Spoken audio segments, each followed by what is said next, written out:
Hello everyone, कैसे हैं सारे बच्चे। आई होप आप सभी बहुत अच्छे होंगे एंड बहुत अच्छे से पढ़ाई भी कर रहे हैं। आज यहाँ पे हम पढ़ने वाले हैं एक नया chapter which is excretory products and their elimination. Now we know कि हमारी बॉडी के अंदर बहुत सारा वेस्ट भर जाता है भाई, चाहे मैं बात करूँ डाइजेशन प्रोसेस की वजह से। सो वी नो कि जो सारा का सारा वेस्ट है, जो अनएब्जॉर्ब मटेरियल है, वो फीसेस के थ्रू बॉडी से बाहर जाता है। लेकिन अगर आपको याद हो तो हमारी बॉडी डाइजेशन के ही दौरान बहुत सारी चीज़ों को एब्जॉर्ब करती है। ब्लड वो सारी चीज़ों को एब्जॉर्ब करके पूरी बॉडी में लेकर के जाता है। अब एक बात सुनिए, ब्लड अगर इंपॉर्टेंट चीज़ों को बॉडी के सेल्स में लेकर के जाता है तो बॉडी से वो बहुत सारे वेस्ट सब्सटेंसेस को भी लेके आता है। यहाँ पे एक्सक्रीटरी प्रोडक्ट्स आपके वही है कि ब्लड में जो आपकी वेस्ट प्रोडक्ट है उनकी बात की जाती है। ब्लड बेटा बहुत सारे salts, excess of nitrogenous waste, इन सारी चीज़ों को लेकर के किडनी के पास आता है और किडनी में इन सारी चीज़ों का फिल्टर होता है। कुछ इंपॉर्टेंट चीज़ें ब्लड में वापस भेज दी जाती हैं और कुछ खराब चीज़ें ब्लड वापस से इन्हीं किडनी की ट्यूब्यूल्स में डालता है। ये सारा जब वेस्ट बन जाता है इसी को हम कहते हैं urine, and this urine is excreted from out body. Now बेटा, अब ये सारा किडनी में क्यों आ रहा है भाई? तो किडनी में भी तो ऑक्सीजन की जरूरत होगी भाई। हार्ट से, आयोटा से जो ऑक्सीजनेटेड ब्लड पूरी बॉडी में जा रहा है तो वही एक उनमें से आर्टरी हमारी किडनी में भी ऑक्सीजनेटेड ब्लड लेकर के आएगी और वहीं से एक वेन हमारी किडनी से भी डीऑक्सीजनेटेड ब्लड लेकर के जाएगी। तो ये जो ऑक्सीजनेटेड ब्लड लेकर के आ रही है, ऑक्सीजन के साथ साथ ये कुछ वेस्ट प्रोडक्ट्स भी लेकर के आती है। ये सारा वेस्ट आगे किडनी में ट्रांसफर होता रहता है और वेन बेटा वापस से लेकर के जाती है यहाँ से कार्बन डाइऑक्साइड और जो हमारा साफ ब्लड है, यानी कि जिसमें से वेस्ट निकल चुका है। सो आज इस क्लास में हम यही पढ़ेंगे कि ये सारा प्रोसेस किस तरीके से होता है। तो चलिए बेटा क्लास को शुरू करते हैं। ये चैप्टर हम 2 लेक्चर्स में कवर करेंगे। नाउ अगर आप मेरे बारे में नहीं जानते तो आई एम शिवांगी शर्मा, आपकी बायोलॉजी टीचर, और प्लीज़ बेटा मेरी क्लासेस को बिल्कुल ध्यान से देखा करें। मैं यहाँ पे आपको चीज़ों को डिटेल में भी बताती हूँ एंड क्रिस्प में भी करते हैं, बट हमें पूरी चैप्टर का एक एक कॉन्सेप्ट समझ में आना चाहिए। नाउ भाई इस चैप्टर को बहुत सारे पार्ट्स में डिवाइड किया गया है। अगर हम यहाँ पे देखेंगे तो ये चैप्टर सबसे पहले बात करता है कि वो एक्सक्रीटरी प्रोडक्ट्स क्या हैं। देन क्योंकि हम ह्यूमन फिजियोलॉजी पढ़ रहे हैं तो हमें ह्यूमन का एक्सक्रीटरी सिस्टम जानना है। बेटा हमारे एक्सक्रीटरी सिस्टम में the main unit is the kidney, the main organ is the kidney. लेकिन किडनी के अंदर एग्जैक्टली यूरिन कहाँ बन रहा है, दैट इज द नेफ्रॉन। अब वो यूरिन की फॉर्मेशन कैसे होगी हम ये पढ़ेंगे। नाउ इसके बाद कुछ इंपॉर्टेंट टॉपिक आते हैं जैसे कि concentration of the urine, regulation of urine formation, urine का पास होना which is maturation and excretory disorders.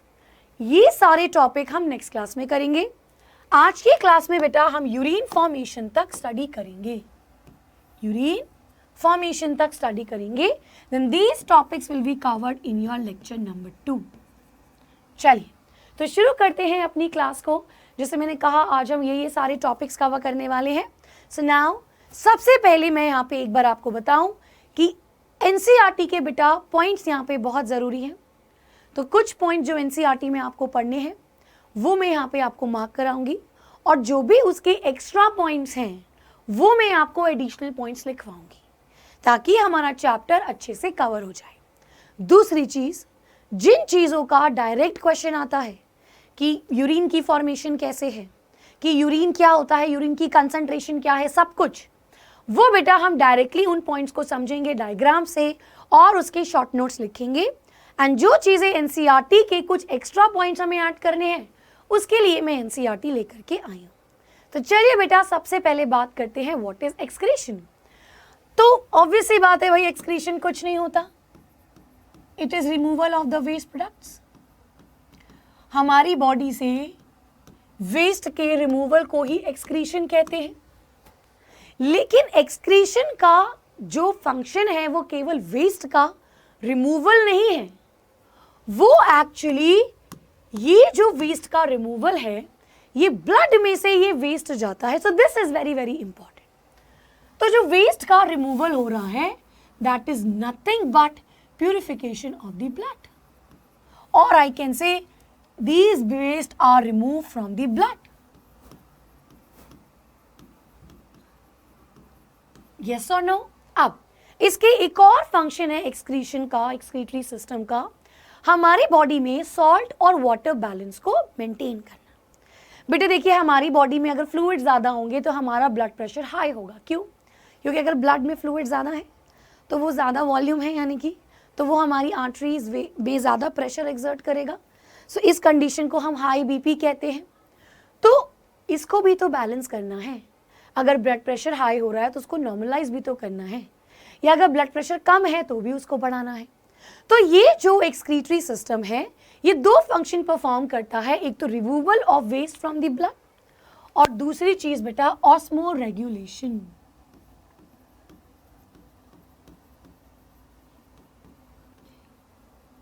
ये ऑस्मो रेगुलेशन भी करता है, ये सॉल्ट वाटर बैलेंस को भी देखता है. ठीक है, चलिए अब बेटा यहाँ पे पढ़ेंगे कुछ इंपॉर्टेंट लाइंस जो एनसीईआरटी की है कि एक्चुअली ये वेस्ट क्या क्या होते हैं. तो एनिमल्स की अगर बात की जाए तो ये एक्स्ट्रा सॉल्ट्स जैसे कि sodium, potassium, chloride, phosphate, sulphate, and बेटा नाइट्रोजनस वेस्ट जैसे कि अमोनिया, यूरिया, यूरिक एसिड, हमारी बॉडी में एक्स्ट्रा वाटर और बेटा कार्बन डाइऑक्साइड, ये सारे हमारे वेस्ट सब्सटेंसेस हैं. कार्बन डाइऑक्साइड तो हम लंग्स के थ्रू बाहर निकालते हैं, बट बाकी सारी चीजें हम यहाँ पे किडनी के थ्रू भी बाहर निकालते हैं, ईदर बाय मेटाबॉलिक एक्टिविटीज और एक्सेस इंजेशन. तो या तो हमारी जो मेटाबॉलिक वेस्ट है, मेटाबॉलिक वेस्ट बोले तो हमारी बॉडी में बहुत सारे मेटाबॉलिज्म प्रोसेस चल रहे हैं, बहुत सारे रिएक्शन चल रहे हैं, A to B चीज़ें बन रही हैं, तो उन चीज़ों में कुछ एक्स्ट्रा वेस्ट सब्सटेंसेस भी हैं, उसको भी बाहर भेजना है. और जो चीज़ हम एक्स्ट्रा इंजेक्शन करते हैं उसको भी बाहर भेजना है ना. बेटा ये सब्सटेंसेस टोटली और पार्शियली रिमूव होते हैं. अब इस सब्सटेंसेस में, इस चैप्टर में बेसिकली हमें पढ़ना होता है नाइट्रोजनस वेस्ट. नाउ बेटा there are 3 nitrogenous waste mainly. One is ammonia, urea and uric acid. ये 3 मेजर नाइट्रोजनस वेस्ट होते हैं अमंग एनिमल्स, यानी सभी एनिमल्स ये 3 वेस्ट को प्रोड्यूस करता है. अब इसका मतलब ये नहीं है कि सारे एनिमल्स ये सारे वेस्ट ही प्रोड्यूस करेंगे या नहीं करेंगे. हो सकता है किसी में तीनों हो सकता है किसी में एक हो. नाउ बॉडी के अनुसार ऑर्गेनिज्म कहाँ पे रहता है, वो वेस्ट को बाहर फेंकता है. जैसे for example there are 3 waste, तो मैंने यहाँ पे बोला 3 वेस्ट है कि या तो अमोनिया मेजरली, अब हो सकता है, अब जैसे हमारी बॉडी की बात करें तो हमारी बॉडी यूरिया निकालती है, लेकिन हमारी बॉडी में से यूरिक एसिड भी निकलता है, लेकिन हमारी बॉडी में अमोनिया भी तो बनता है, अमीनो एसिड्स भी तो टूटते हैं तो उसमें से अमोनिया भी तो बनता है.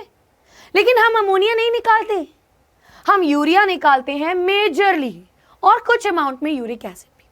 कुछ ऑर्गेनिज्म सिर्फ अमोनिया निकालते हैं, कुछ ऑर्गेनिज्म सिर्फ यूरिक एसिड निकालते हैं. सो जो ऑर्गेनिज्म अमोनिया को एक्सक्रीट करते हैं उन्हें कहते हैं अमोनोटेलिक,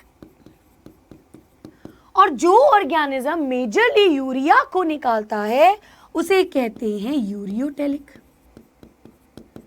और जो ऑर्गेनिज्म मेजरली यूरिक एसिड अपनी बॉडी से बाहर फेंकता है उसे कहते हैं यूरिकोटेलिक.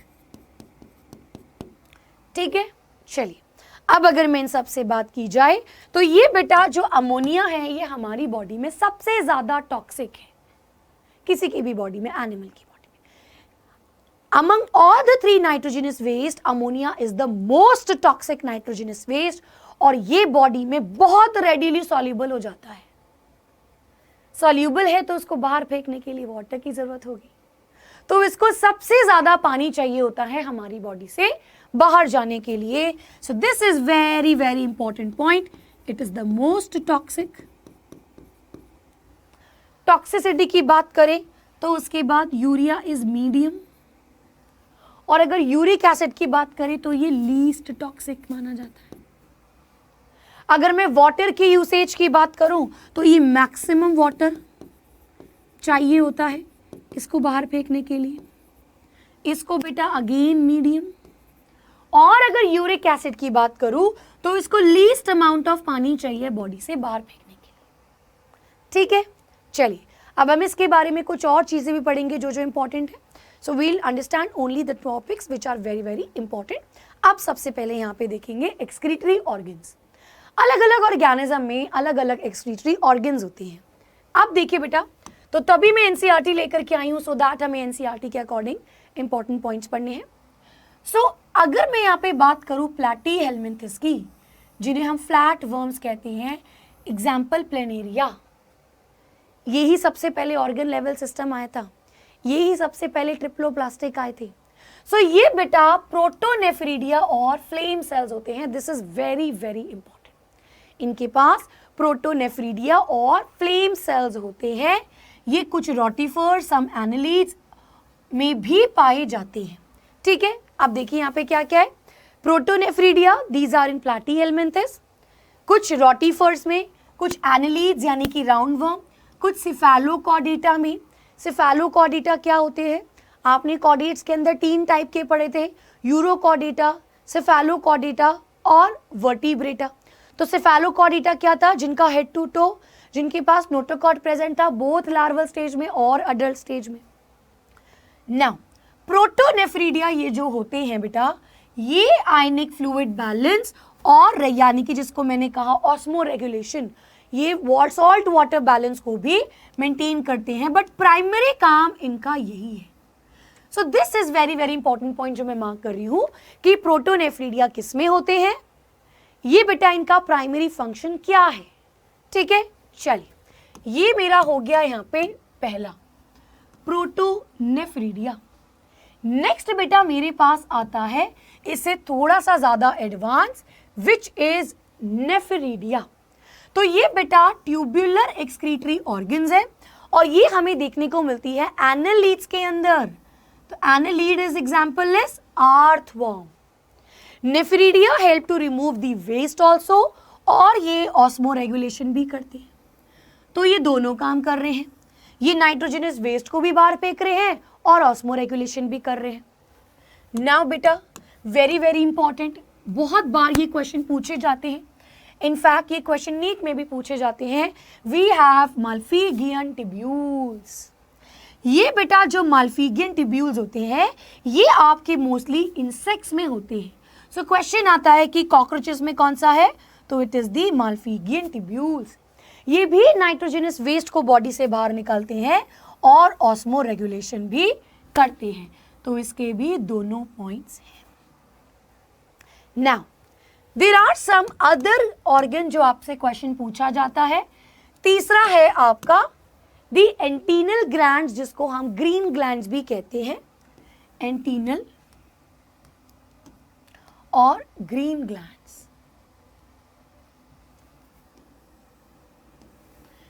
ये बेटा आपका एक्सक्रीटरी फंक्शन करते हैं क्रस्टेशियन में। तो क्रस्टेशियन कौन से हुए आपके? प्रॉन्स।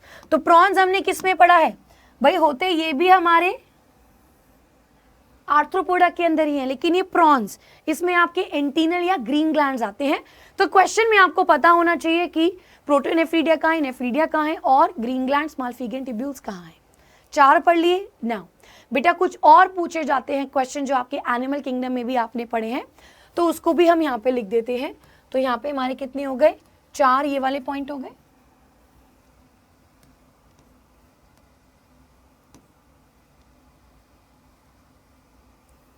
फोर। नाउ कुछ और, 5th coxal glands.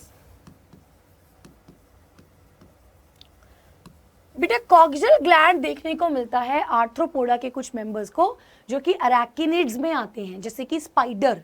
So this is also important. ये बेटा एग्जाम्पल स्पाइडर में देखने को मिलता है। तो स्पाइडर क्या है? It is arachnids. ठीक है, देन वर्टिब्रेट्स में मोस्टली किडनीज ही होती है। अगर मैं वर्टिब्रेट्स की बात करूं तो इसमें किडनी होते हैं। तो ये 6 स्ट्रक्चर्स आपको अच्छे से थॉरोली याद होने चाहिए। नेक्स्ट बेटा बात करते हैं एक्सक्रीटरी प्रोडक्ट्स की।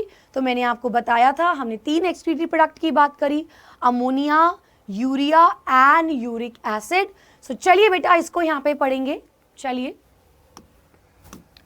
The first let's talk about ammonia. तो ऐसे ऑर्गेनिज्म जो कि अमोनिया एक्सक्रीट करते हैं उन्हें हम अमोनोटेलिक कहते हैं। अब देखिए यहाँ पे क्या क्या इंपॉर्टेंट पॉइंट है।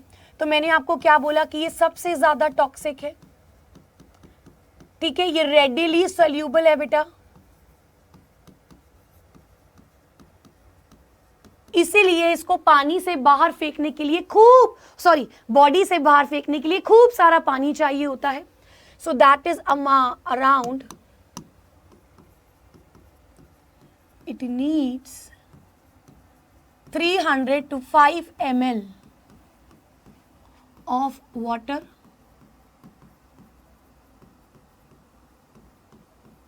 for removal।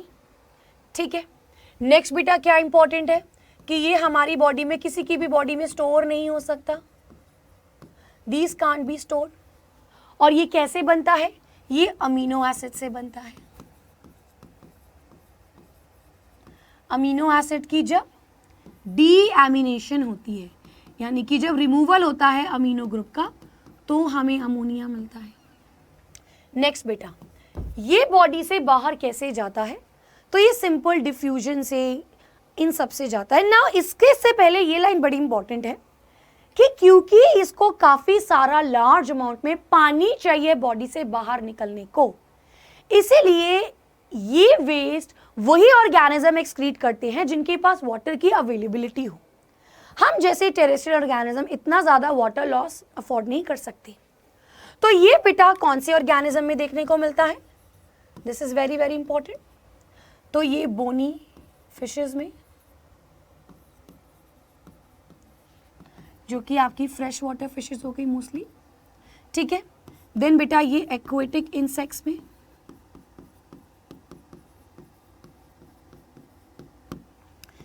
देन बेटा ये एक्वेटिक एम्फीबियंस।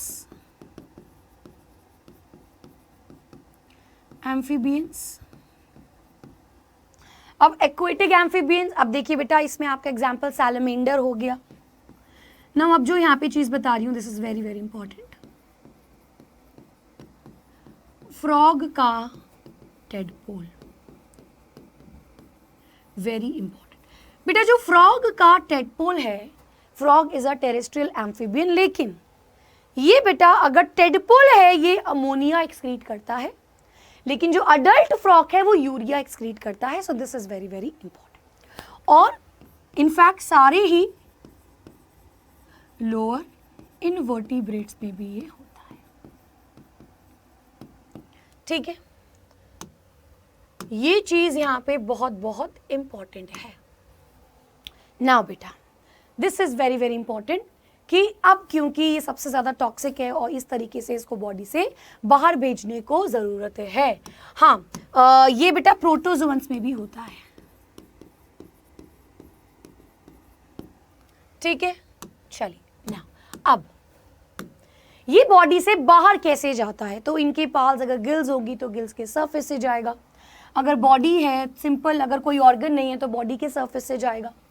तो ये बेटा these are removed through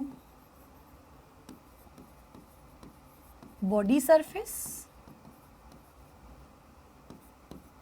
gills, और गिल से बेटा ये एस, अच्छा इसको लिख ही देती हूँ एक मिनट, अमोनियम आयंस की फॉर्म में जाता है एस अमोनियम आयंस। तो ये एनसीईआरटी की लाइन है एज इट इज। ये भी इंपॉर्टेंट है क्योंकि क्वेश्चन कभी कभी एज इट इज उठा करके भेज देता है, ठीक है। चलिए, this is ammonia. Now the next excretory organ we have is the urea. और जो ऑर्गेनिज्म यूरिया एक्सक्रीट करते हैं उन्हें कहते हैं यूरियोटेलिक ऑर्गेनिज्म। नाउ बेटा ये इतना ज़्यादा टॉक्सिक नहीं है और इसको बहुत ज़्यादा पानी नहीं चाहिए। सो वाटर की रिक्वायरमेंट कितनी है? 50 ml of water he required होता है। नाउ बेटा, हमारी बॉडी के अंदर यूरिया कैसे बनता है? तो एक्चुअली हमारी बॉडी के अंदर बनता अमोनिया ही है, लेकिन वो यूरिया में कन्वर्ट होता है। सो जैसे कि हमारी बॉडी में बनता तो अमोनिया है, लेकिन वो कार्बन डाइऑक्साइड के साथ मिल करके यूरिया बनाता है, और ये प्रोसेस लिवर में होता है। इसीलिए क्वेश्चन आता है कि कौन कौन से ऑर्गन्स हेल्प करते हैं एक्सक्रीशन में? तो स्किन से स्वेट जाता है, नोज से हमारी लंग्स के थ्रू कार्बन डाइऑक्साइड बाहर जाती है, किडनी से जाता है, और लिवर से भी, लिवर भी मदद करता है। क्यों? क्योंकि लिवर में ये वाली साइकिल होती है, इसको बोलते हैं दी यूरिया साइकिल और दी ऑर्निथीन साइकिल। ये हमें नहीं पढ़नी डिटेल में, पहले पढ़ाया करते थे नीट के लिए, लेकिन अब क्वेश्चंस नहीं आते हैं।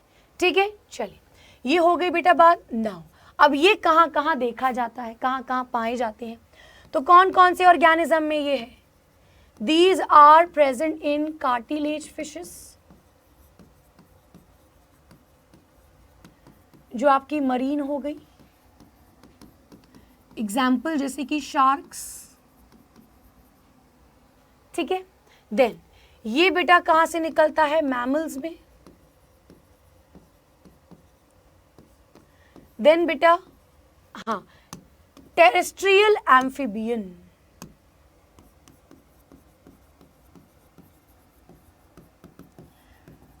तो अमोनिया टेरेस्ट्री एक्वेटिक एम्फीबियंस था, ये टेरेस्ट्रियल एम्फीबियंस हैं। एग्जाम्पल अडल्ट फ्रॉग, वहां पे हमने फ्रॉग का टेडपोल पढ़ा था। एग्जाम्पल टोड एक्सेट्रा, वहां पे इंसेक्ट्स थे, यहाँ पे भी इंसेक्ट्स हैं। नाउ यहाँ पे बात करेंगे तो terrestrial insects, sorry terrestrial insects नहीं होगा। ठीक है, now this is very very important, ये आपको अच्छे से पढ़ना है। ये बेटा यहाँ पे बात हो गई। अब हम बात करेंगे जो तीसरा एक्सक्रीटरी ऑर्गन है, which is the uric acid. So number 3 we have is uric acid. अब देखिए बेटा, यूरिक एसिड सबसे ज्यादा लीस्ट टॉक्सिक होता है। ये उन ऑर्गेनिज्म में है जो बिल्कुल ही नहीं अफोर्ड कर सकते पानी का लॉस। मतलब मान लीजिए कुछ ऐसे ऑर्गेनिज्म जिनको बहुत ही कम पानी मिलता हो, जो ऐसी जगह में रहते हो जिनकी अडेप्टेशंस ही ऐसी हैं, तो वो यूरिया भी नहीं रिलीज करते। सो यहाँ पे लिखेंगे ऐसे ऑर्गेनिज्म को हम कहते हैं यूरिकोटेलिक ऑर्गेनिज्म। ठीक है, चलिए, अब इसमें क्या है? जैसे मैंने कहा लीस्ट टॉक्सिक, सिर्फ 10 ml पानी से काम चल जाता है। ये बेटा जनरली बॉडी से पेस्ट की तरह या पैलेट की तरह रिमूव आउट होती है, एज पेस्ट और पैलेट। ना ऑर्गेनिज्म यहाँ पे कौन कौन है? तो यहाँ पे आपके birds, reptiles and terrestrial insects. तो ऊपर नहीं आएगा टेरेस्ट्रियल इंसेक्ट्स, नीचे आएगा।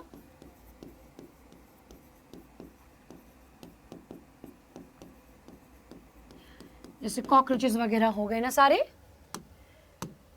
ये बेटा इसमें करता है ना। एक और क्वेश्चन यहां से पूछा जाता है, जो स्नेल्स होते हैं तो वो भी बेटा इसमें ऐड कर दीजिए, जो लैंड स्नेल्स होते हैं, क्योंकि कई बार लैंड स्नेल से ही डायरेक्ट क्वेश्चन आता है। This is also important. ठीक है, चलिए, ये बात हो गई कुछ एक्सक्रीटरी प्रोडक्ट्स की। नाउ कुछ ऑर्गेनिज्म और भी अलग तरीके के एक्सक्रीटरी प्रोडक्ट्स को रिलीज करती हैं।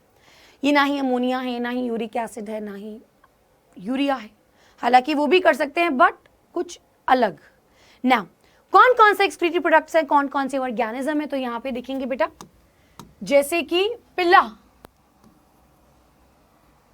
मोलस्का में आता है, सो ये अमीनो एसिड एक्सक्रीट करता है, तो इसको अमीनोटेलिक कहा। ठीक है, स्पाइडर, ये ग्वानीन, दिस इज इंपॉर्टेंट, ये ग्वानीन को एक्सक्रीट करता है, तो इसको ग्वानोटेलिक कहते हैं। मरीन बोनी फिशेस, तो मैंने आपको बोला था मरीन फ्रेश बोनी फिशेस, अगर आपको याद हो तो हमने जो फ्रेश बोनी फिशेस कहा था उसको हमने अमोनोटेलिक में पढ़ा था, लेकिन मरीन बोनी फिशेस जो है that is trimethyl amine oxide. Humans में बेटा यूरिया के साथ साथ कुछ amount of uric acid and creatinine, uric acid ये भी एक्सक्रीट होता है। एम्ब्रियो ऑफ अमीनोइड्स एलाटोनिन और बर्ड्स बेटा ऑर्निथ यूरिक एसिड को भी एक्सक्रीट करते हैं। ठीक है, चलिए नेक्स्ट यहाँ पे कुछ ऑर्गेनिज्म जो कि डुअल प्रोडक्ट को एक्सक्रीट करते हैं, जैसे कि अर्थवर्म। ये उसी बेसिस में बता रही हूँ जिस बेसिस पे क्वेश्चन पूछे जाते हैं। तो अर्थवर्म बेटा अगर यहाँ पे लेस वाटर है उसके पास तो वो यूरिया एक्सक्रीट करेगा, अगर उसके पास अच्छा खासा पानी है तो वो अमोनिया एक्सक्रीट करेगा। फ्रॉग बेटा हमने क्या कहा था कि जो अडल्ट फ्रॉग है वो यूरिया एक्सक्रीट करेगा और जो टेडपोल है वो अमोनिया एक्सक्रीट करेगा। ह्यूमन में बेटा यूरिया यूरिक एसिड दोनों होते हैं, ये बेस्ड ऑन नाइट्रोजनस फेज जो दोनों प्रोड्यूस करते हैं। ठीक है, चलिए यहाँ पे ये वाला पार्ट खत्म हुआ। नाउ इस चैप्टर का जो नेक्स्ट पार्ट है that is the excretory system. Now अब हमें समझना है कि ह्यूमन का एक्सक्रीटरी सिस्टम क्या है। नाउ देखिए बेटा it is very simple. Human का एक्सक्रीटरी सिस्टम आपका होता है 2 किडनी जहाँ पे यूरिन बनता है और जो इस यूरिन को लेके जाता है और जहाँ से यूरिन पास आउट होता है। तो यही सारी चीजें हुई। अब यहाँ पे देखेंगे, this is very very important. अगर मैं यहाँ पे बात करती हूँ किडनीज की, so there are 2 pairs of kidneys. एक पेयर ये है, एक पेयर ये है, 2 पेयर ऑफ किडनी। नाउ ये बेटा जो किडनी है ये आपकी अगर आप देखेंगे तो हमेशा जो लेफ्ट वाली किडनी है वो थोड़ी सी ऊपर है और थोड़ी सी नीचे है, राइट वाली थोड़ी सी नीचे है। This is very very important. जो आपकी किडनी है का जो लेफ्ट वाला पार्ट है, left kidney is upper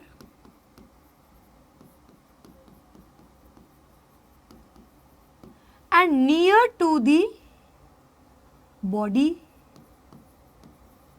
or you can say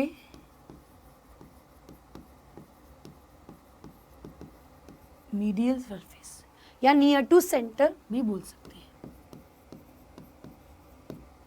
बेटा हमारी बॉडी ऐसी होती है जो this is the medial line, तो जो इसकी तरफ फेस कर रहा है that is the medial, जो बाहर की तरफ फेस कर रहा है that is the lateral part। ठीक है, अब लेफ्ट वाली किडनी थोड़ी सी ऊपर है और ये बॉडी के थोड़ी सी पास होती है, टुवर्ड्स दी सेंटर होती है। लेकिन अगर मैं बात करूं राइट वाली किडनी की तो ऊपर बेटा लिवर प्रेजेंट होता है, इसलिए थोड़ी सी नीचे होती है और थोड़ी सी अवे फ्रॉम दी सेंटर होती है। तो इसको भी मैं यहाँ पे लिखूंगी, this is the right kidney.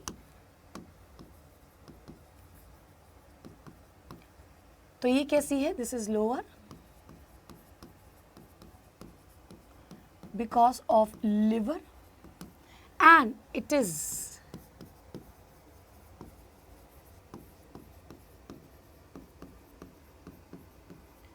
Away from centre.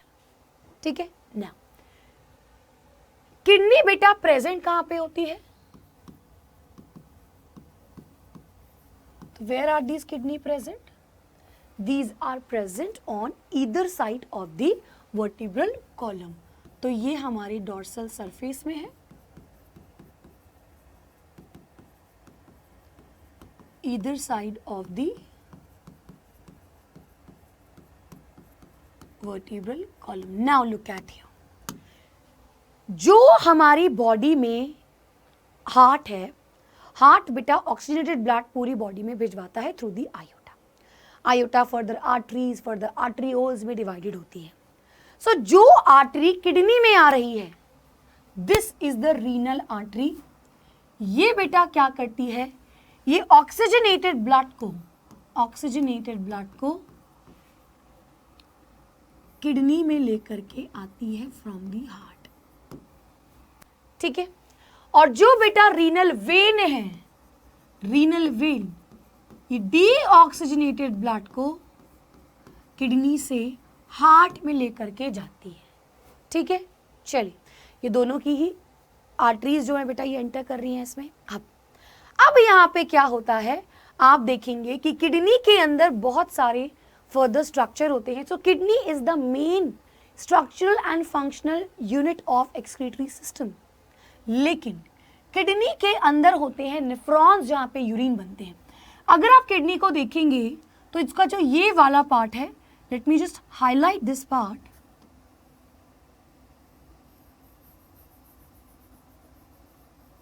ये येलो वाला पार्ट, इसे बेटा हम मेड्यूला कहते हैं। और यहां पे प्रेजेंट होते हैं रीनल पिरामिड्स। अभी मैं आपको ड्रॉ करा के भी दिखाऊंगी। जो आउटर पार्ट होता है दैट इज द कॉर्टेक्स, और ये बेटा इधर ट्राइंगुलर सा स्ट्रक्चर है, दिस इज द पेल्विस और द रीनल पेल्विस। ठीक है, अब नाउ बेटा यहां पे देखेंगे, अगर आप देखेंगे तो ये इंफीरियर वेना केवा लिखा है। नाउ इंफीरियर वेना केवा क्या होती है? वेना केवा जो कि बॉडी को वापस लेकर के जा रहा है। So it is taking back the deoxygenated blood, inferior यानी कि जो लोअर बॉडी से लेकर के जाता है। ठीक है, चलिए अब यहाँ पे देखिए, this is very very important. जब यहाँ पे यूरिन की फॉर्मेशन हो जाती है तो ये बेटा यूरेटर से पास होता है।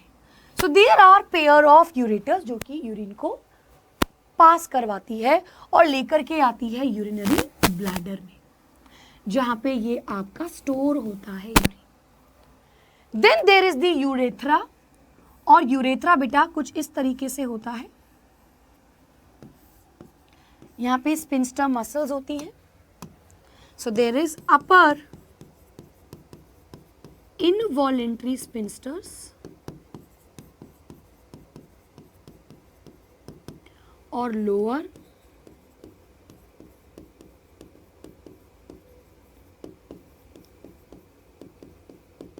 Voluntary sphincter. This is very very important. ठीक है, चलिए अब यहाँ पे देखेंगे, इसको रीड करते हैं एक बार एनसीईआरटी से क्या क्या पॉइंट ये बोलेगा, लेकिन पहले हम किडनी का स्ट्रक्चर भी इन डिटेल में पढ़ेंगे। सो ये बेटा दिस इज द किडनी। सो अगर आपको इसका डायग्राम लर्न करने में प्रॉब्लम आती है तो मैं अभी आपको ड्रॉ भी करा दूंगी। सो देखिए बेटा, किडनी का पार्ट दो पार्ट्स में डिवाइडेड है ना। Let us make it first, then आपको ये ज्यादा अच्छे से समझ में आएगा। तो किडनी का जो स्ट्रक्चर है ये बच्चे राजमा के जैसा होता है, बीन शेप के जैसा होता है, लाइक दिस।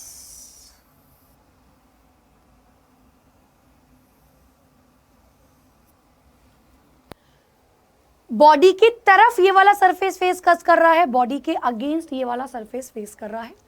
तो मैं यहां पे लिख देती हूं, जो बेटा लेटरल सरफेस है, लेटरल सरफेस कौन सा हुआ? ये वाला। ठीक है, ये बेटा कैसा होता है? This is convex. ठीक है, और जो मीडियल सरफेस है, अब आपको दिख रहा है ना कि ये कॉन्वेक्स सरफेस है, दिस इज द कॉन्केव। तो मीडियल वाला बेटा आपका कॉन्केव होता है। So this is the medial surface, this is the concave. एक बार हमारी किडनी को हम ठीक से बना लेते हैं, क्योंकि थोड़ा सा ये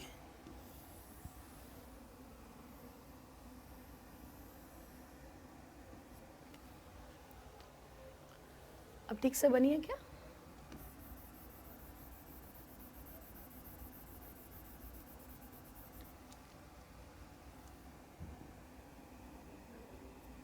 ठीक है ना, ये वाला सरफेस द मीडियल सरफेस जो टुवर्ड्स द बॉडी को फेस कर रहा है और इट इज इन कॉन्केव, तो ये कॉन्केव दिख रहा है बेटा। यहां पे एक ग्रूव है, लॉन्गिट्यूडनल ग्रूव प्रेजेंट है, उसे हम कहते हैं hilum.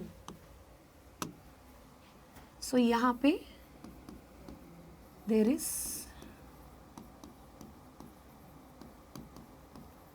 A longitudinal groove which is a hilum. यहीं से सारी आर्टरीज, वेन्स एंटर करती है, नर्व्स एंटर करती है, यूरेटर एंटर करती है। तो यहीं से सारी nerves, renal artery, renal vein, ureter सब हाइलम से ही एंटर करती है। ना बेटा किडनी की सरफेस, किडनी में यहाँ पे 3 लेयर्स होती हैं, जो ये सबसे इनरमोस्ट लेयर है, this is the renal capsule, और ये फाइब्रस कनेक्टिव टिश्यू से बना होता है। सो दिस इज दी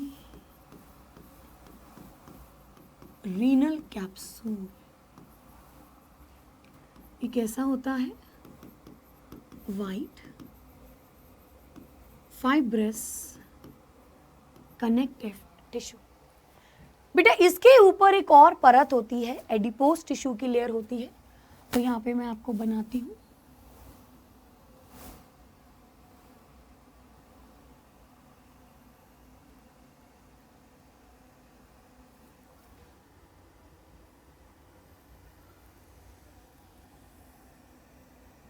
अब जैसे लंग्स में होता है, डबल मेम्ब्रेन होता है, हर जगह डबल मेम्ब्रेन होता है, बीच में फ्लूइड होता है, हार्ट में भी होता है।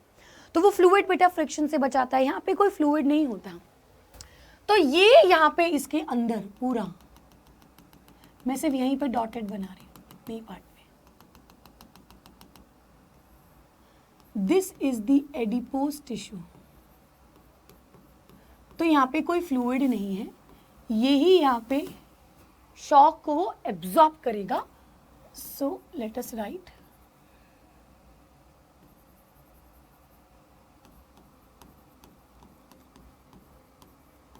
ये यहाँ पे शॉक को एब्जॉर्ब करता है। और जो इसकी आउटरमोस्ट लेयर है उसको हम फेशिया कहते हैं।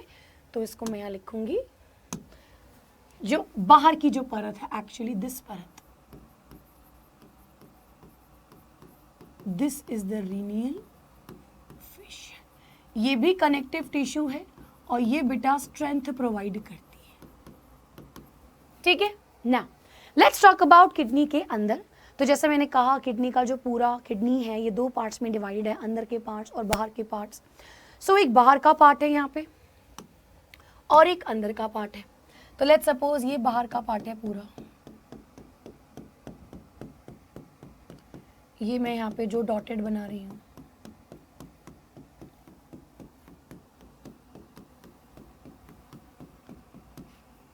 This is the cortex reason.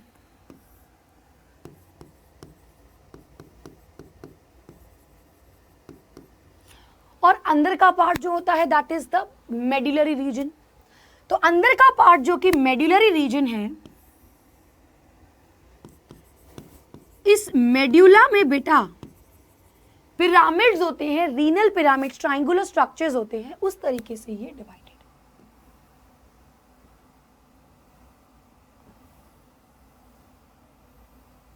So like this.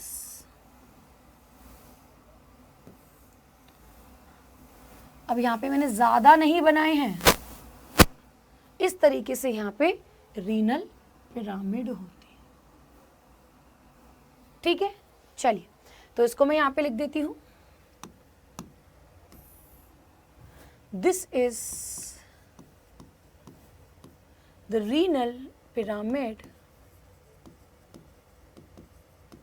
और ये बेटा कितने होते हैं? ये 10 से 12 होते हैं। इन्हीं रीनल पिरामिड की जो पॉइंट है, इस पॉइंट को हम पैपिला कहते हैं। ये जो पॉइंट है, ठीक है, इसको हम कहते हैं रीनल पैपिले। ना बेटा आपका जो भी यहां से वेन्स, ब्लड वेसल्स जो एंटर करेगी, वो मेडुलरी रीजन से एंटर नहीं करती, वो इन रीजन से एंटर करती है। तो वो यहां पे भी, ये भी मेरा इस वाले रीजन से एंटर करेगी। मैं ये भी डॉटेड बना रही हूं। And this is the column of बर्टीनी। यहीं से ही एंटर करती हैं ये ब्लड वेसल्स और नर्व्स। ठीक है, चलिए अब मेडुला में आपके नेफ्रॉन्स होते हैं। तो बेटा अभी मैं नेफ्रॉन को ऐसे ही बना रही हूँ, कुछ अंदर तक होते हैं, कुछ बाहर तक होते हैं, कुछ ज्यादा अंदर तक है, कुछ बाहर तक है, ठीक है। These are the nephrons. Nephron में यूरिन बनता है और फिर ये यूरिन कलेक्ट होता है। तो आपने 10th क्लास में भी पढ़ा है कि इसमें टिब्यूल्स होती हैं नेफ्रॉन में, आपका Bowman's capsule, proximal convoluted tubule, then आपका हेनले लूप, उसके बाद डिस्टल कॉन्वोल्यूटेड ट्यूब्यूल, देन बेटा बहुत सारे नेफ्रॉन को मिला करके कलेक्टिंग डक्ट आता है, फिर आपका ऐसे ऐसे होता है। तो ये सारा जो यूरिन यहाँ से बनेगा ये बेटा कलेक्ट होता है यहाँ पे कुछ रीजन से। अब यहाँ पे मैं इसको येलो कलर से बनाती हूँ। मान लीजिए यहाँ पे जो भी यूरिन बना होगा ये ऐसे यहाँ पे इकट्ठा हो जाएगा, ये इसको कलेक्ट करके लाएंगे। दिस इज दी, इसको कहाँ पे मार्क करें हम, दिस इज दी माइनर काइलेक्स।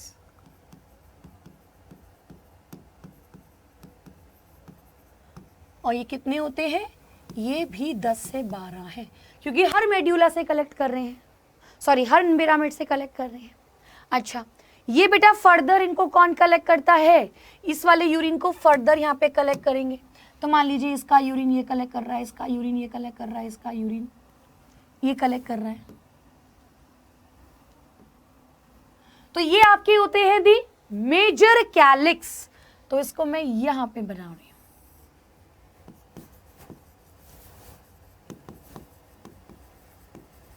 और ये कितने होते हैं, 2 से 3, ठीक है। So this is the structure of kidney. Now ये जो पूरा ट्रायंगुलर पोर्शन यहाँ पे रह गया, अब इसको एक बार दोबारा से थोड़ा अच्छा सा बनाते हैं। मान लो यहाँ से कलेक्ट हो गया, ऐसा बना दे, ठीक है। ट्रायंगल नहीं बन रहा ना, we have to make a triangle. मान लो ये इससे ऐसे कलेक्ट कर रहा है, ठीक है। अब यहाँ पे बेटा जो ट्रायंगुलर पार्ट बना है, this triangular part is known as the renal pelvis. अब यूरिन बन गया, जाएगा कैसे, यूरेटर से। तो यहां से बाहर बेटा यूरेटर निकलेगा,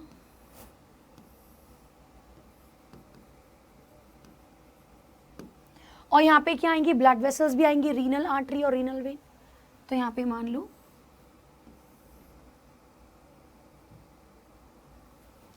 एक मिनट,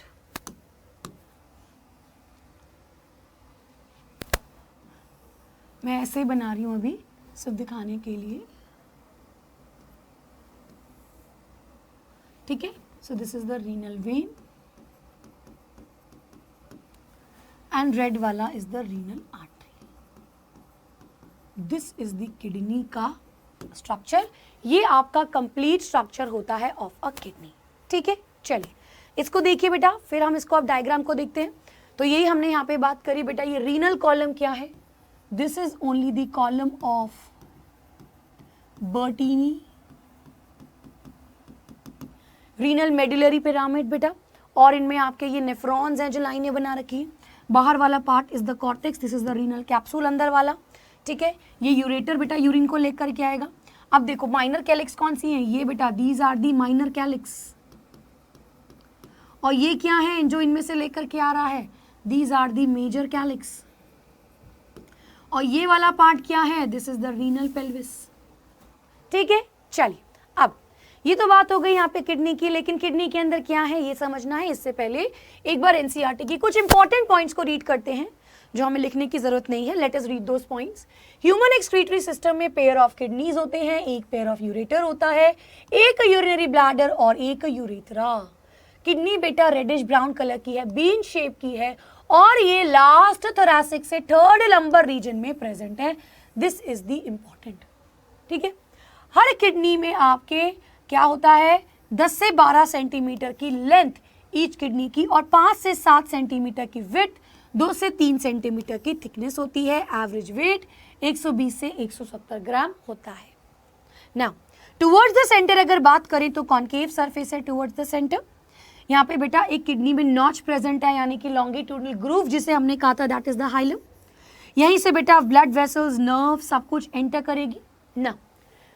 हाइलम में के पहले जो ब्रॉड शेप स्ट्रक्चर है, फनल शेप स्ट्रक्चर है, इसको हम रीनल पेल्विस कहते थे। ये बेटा कहाँ से आ रही है? कैलिक्सिस से आ रही है। तो पहले माइनर कैलिक्स 10 से 12, फिर मेजर कैलिक्स 2 से 3। चलिए, उसके बाद किडनी के पास कैप्सूल है। देन बेटा अंदर का रीजन कॉर्टेक्स और मेड्यूला में बटा हुआ है। मेड्यूला का जो पूरा रीजन है उसमें कोनिकल मासेस है जिसे मेडुलरी पिरामिड्स कहेंगे। इसमें आपके कैलिक्स है। मेडुलरी पिरामिड्स के बीच में जो जगह है उसको कॉलम ऑफ बर्टीनाई कहती है। ठीक है, चलिए ये आपका हो गया। Now kidney is the main structural and functional unit of excretory system, but the main structural and functional unit of a kidney is a nephron. तो नेफ्रॉन क्या है? It is the structural and functional unit of kidney. बेटा यहीं पे urine की formation होती है। मैं अभी आपको ये भी ड्रॉ करके दिखाऊंगी, इसको खोल के ड्रॉ करेंगे एक बार। यहां पे देखिए बेटा, तो यहां पे this is the efferent arteriole. What is this? जो हमारी रीनल आर्टरी आ रही थी, रीनल आर्टरी तो किडनी के अंदर एंटर कर रही है ना, लेकिन उसके बाद हर नेफ्रॉन में कौन जाएगा?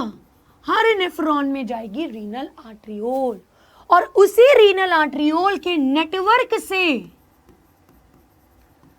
बना होता है ग्लोमेरुलस। ग्लोमेरुलस को कवर कर रहा है। So this is covered by a cup shape structure जिसको कहते हैं बोमेन्स कैप्सूल। फिर यहां से टिब्यूल स्टार्ट है। अगर बेटा देखेंगे बोमेन्स कैप्सूल के पास जो टिब्यूल्स है येलो वाली, इसे कहते हैं प्रॉक्सिमल कॉन्वोल्यूटेड। प्रॉक्सिमल क्योंकि बोमेन्स कैप्सूल के पास है, और कॉन्वोल्यूटेड क्योंकि मुड़ी मुड़ी है। ये बेटा फिर लंबे से में गई, इसको मैंने कहा यहाँ पे हेनले लूप। हेनले लूप में ये डिसेंडिंग पार्ट जो नीचे जा रहा है, फिर ऊपर जा रहा है दी असेंडिंग पार्ट। फाइनली बेटा ये पहुंचती है डिस्टल कॉन्वोल्यूटेड टिब्यूल में, और बहुत सारे नेफ्रॉन्स कनेक्टेड होते हैं to the collecting duct. So many nephrons contributes to collecting duct। अब ये तो भाई यहाँ पे वेस्ट सब्सटेंसेस को लेकर के आ रही है। रीनल आर्टरियोल बेटा फर्दर डिवाइड होती है, अभी हम देखेंगे किसमें, लेकिन कुछ लेकर के भी तो जाएगा। तो जो वापस लेकर के जा रही है, दिस इज द इफरेंट आर्टरियोल, और यही बेटा फिर आपका रीनल वेन में मिलेगी। यही तो रीनल वेन में जाकर के मिलेगी। चलिए अब इसको एक बार यहाँ पे ड्रॉ करके देखते हैं। तो बड़ा सिंपल सा हिसाब किताब था। मैंने आपसे कहा आर्टरियोल, तो मान लीजिए कि ये मेरी आई रीनल आर्टरी। फिर बेटा उसने यहाँ पे एक नेटवर्क सा बनाया,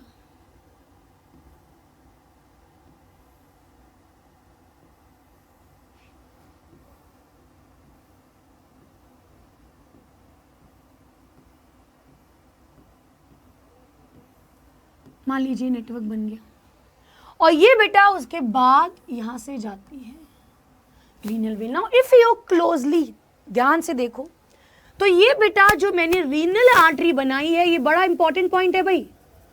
ये मेरी चौड़ी है भाई, ये ज्यादा मोटी है, और अगर मैं रीनल वेन को देखूं तो ये पतली है भाई, है ना।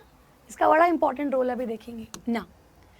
इसने बेटा जो ये नेटवर्क बनाया है, इसी नेटवर्क को हम ग्लोमेरुलस कहते हैं।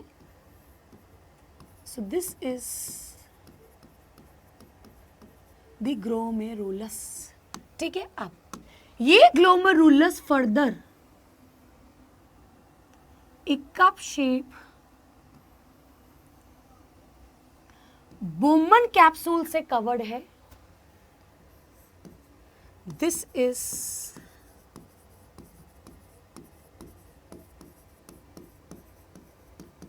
the Bowman's capsule।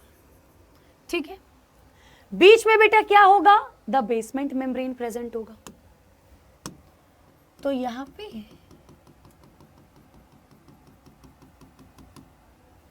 This is the basement membrane.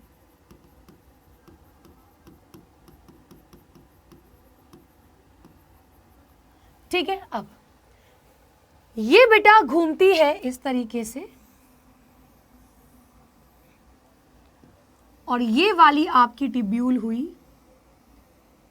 This is the proximal convoluted tubule, the PCT।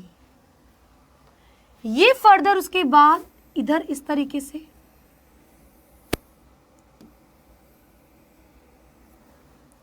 This is the Henle loop. एक minute,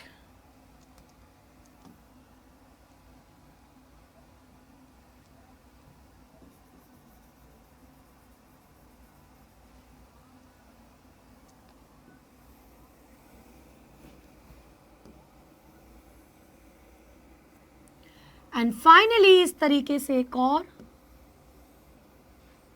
this is the DCT, जो कि कनेक्ट हो रही है बहुत सारे नेफ्रॉन्स, कहां पे, इधर कनेक्ट होंगे,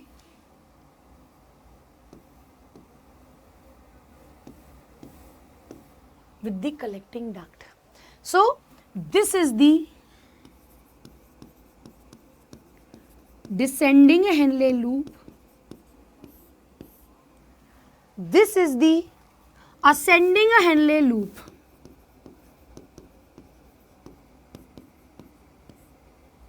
ठीक है, and this is the DCT, the distal convolutive, this is the collecting duct। ठीक है, इतना अच्छा से समझ में आया। चलिए अब बेटा मेरा एक बहुत ध्यान से बात सुनिए। नेफ्रॉन्स जो होते हैं वो बेटा मेड्यूला में थे, रीनल मेड्यूला में, लेकिन कुछ पार्ट उसका कॉर्टेक्स रीजन में भी था। सो कॉर्टेक्स रीजन में कौन सा पार्ट होता है, ये वाला, ऊपर वाला। तो अगर मैं यहां पे एक लाइन बनाऊं,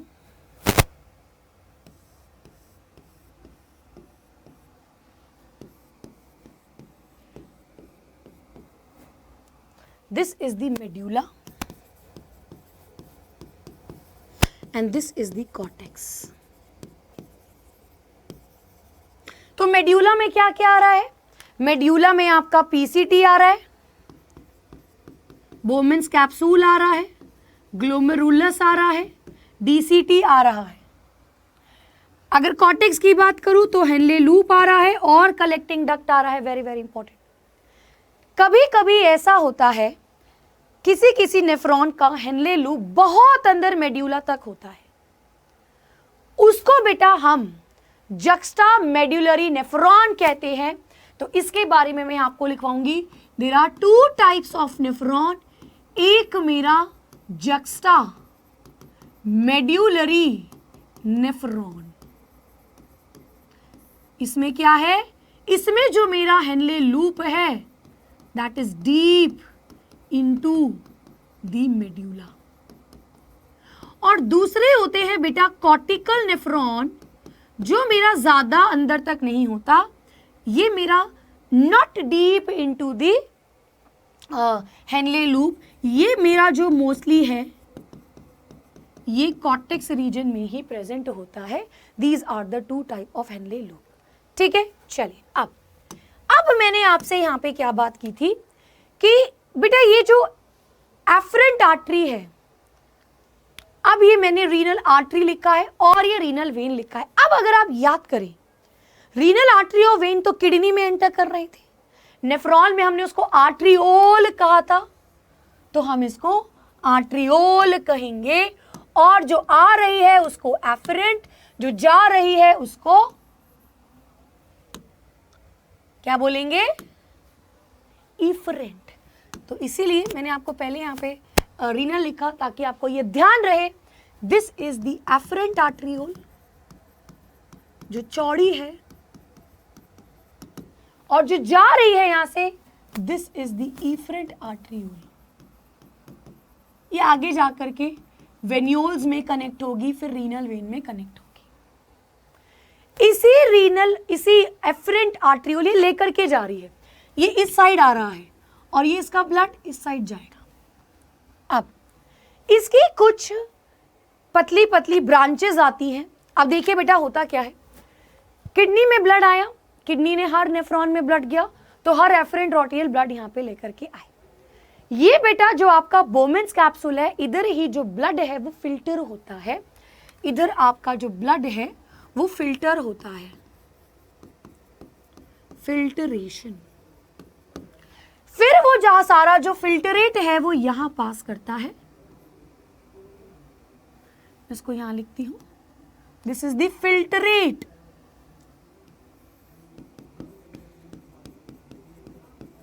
ब्लड आया और उसके बाद यहां पे जो ट्रैवल कर रहा है, दिस इज द फिल्टरेट। ठीक है ना, अब ये फिल्टरेट वो है जो लास्ट में जाकर के यूरिन की फॉर्म में निकल जाएगा। इस कलेक्टिंग डक्ट में, यहां पे मैं इसको यूरिन कहती हूं। इससे पहले मैंने इसको यूरिन नहीं कहा, मैंने इसको यहां पे यूरिन बोला। क्यों? क्योंकि अभी ये यूरिन बन रहा है, धीरे धीरे बन रहा है। तो ये बेटा यहां से कैसे बनेगा, बनते बनते लास्ट में यूरिन बना, इसको तो फिल्ट्रेट कहेंगे। नाउ अब ये यूरिन कैसे बनेगा, कुछ अभी भी इंपॉर्टेंट चीजें इसमें से ले ली जाएंगी और कुछ वेस्ट सब्सटेंसेस यहां पे दे दी जाएंगी। देखो कैसे।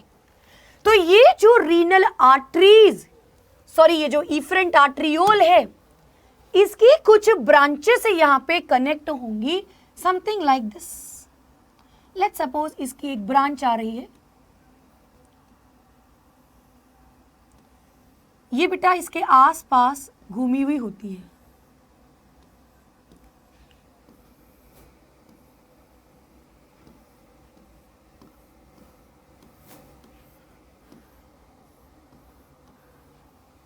ठीक है, इसे कहते हैं दी पेरिटिब्यूलर कैपिलरीज। पेरिटिब्यूलर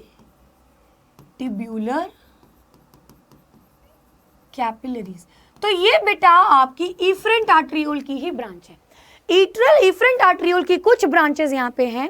ये बेटा क्या करेंगे, ये इसमें भी ब्लड ही तो है, तो ब्लड और इस फिल्टरेट में कुछ एक्सचेंज अभी हो सकता है। कुछ चीजें जो ब्लड में वापस भेजनी है वो पेरिटिब्यूलर कैपिलरी में चली जाएंगी, कुछ चीजें जो यूरिन में भेजना है वो पेरिटिब्यूलर कैपिलरी से दोबारा से इन टिब्यूल्स में फिल्टरेट में पहुंचा दिया जाएगा।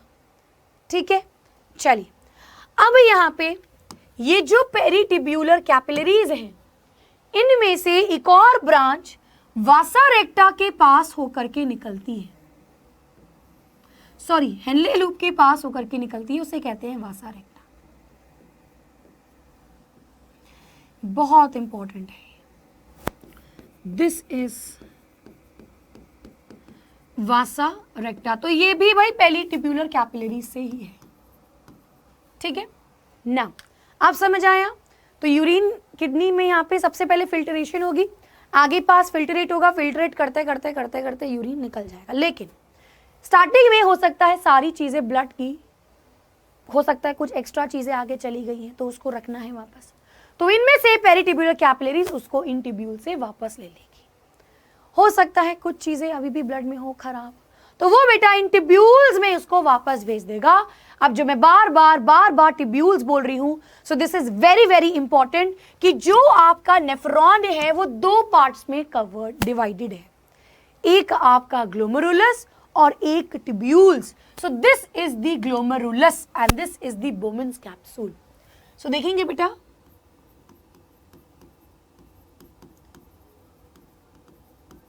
जो नेफ्रॉन है ये आपका ग्लोमेरुलस में बना है और आपका टिब्यूल्स में बना है।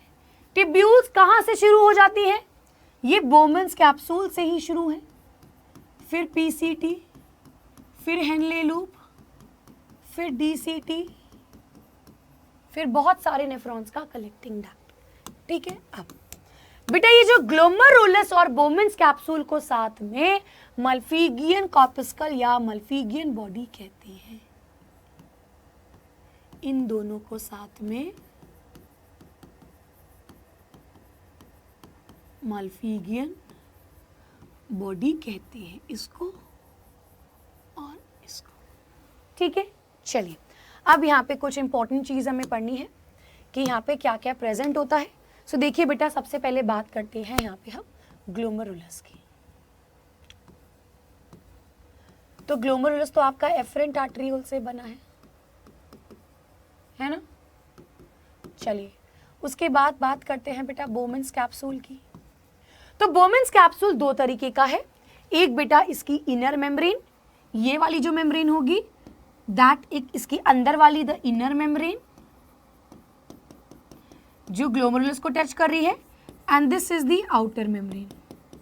ऑब्वियसली बीच में इनके क्या होता है प्रेजेंट, बेसमेंट मेम्ब्रेन भी होती है। अब इनर मेम्ब्रेन और आउटर मेम्ब्रेन अलग अलग तरीके से प्रेजेंट है। इनर और आउटर मेम्ब्रेन। सो इनर मेम्ब्रेन बेटा कुछ इस तरीके से है, जो इसकी एपिथेलियम होती है वहां पे ऐसे सेल्स होते हैं। अब आप बोलेंगे ये तो भाई सीलिएटेड सेल है, फिर आप बोलेंगे मैम ये तो माइक्रोविलाई है। ये ना ही माइक्रोविलाई है, ये ना ही सीलिएटेड है, ये पैर जैसे हैं, पोडोसाइट्स है, कुछ अपेंडेजेस हैं। ये इनका न्यूक्लियस, तो इन सेल को हम पोडोसाइट सेल कहते हैं। बड़ा इंपॉर्टेंट पॉइंट है। और इनके बीच में यहाँ पे स्लिट्स प्रेजेंट है। यहाँ से ऊपर से ग्लोमेरुलस से आएगा, इसे हम